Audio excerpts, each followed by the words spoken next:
week we've had, Lord, just racing and time for Racers for Christ, Jim Shepard, and all members of our U.S. military. Well, ladies and gentlemen, here with the flags inside Turks National Anthem. Here to perform tonight's national anthem, Tulsa, Oklahoma, would you please give a warm welcome to Nicholas Hoover!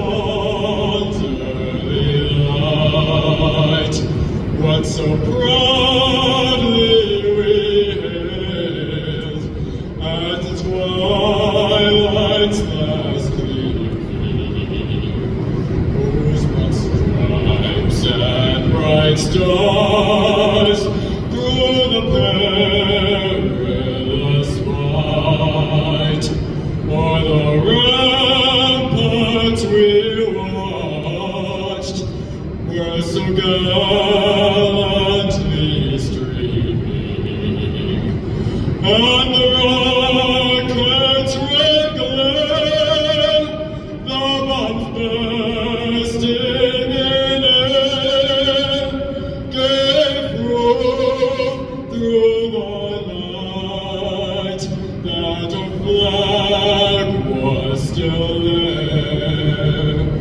Oh, say, does that star-spangled banner yet wave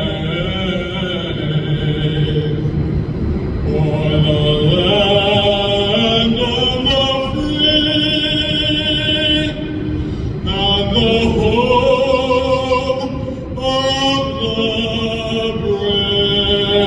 brave?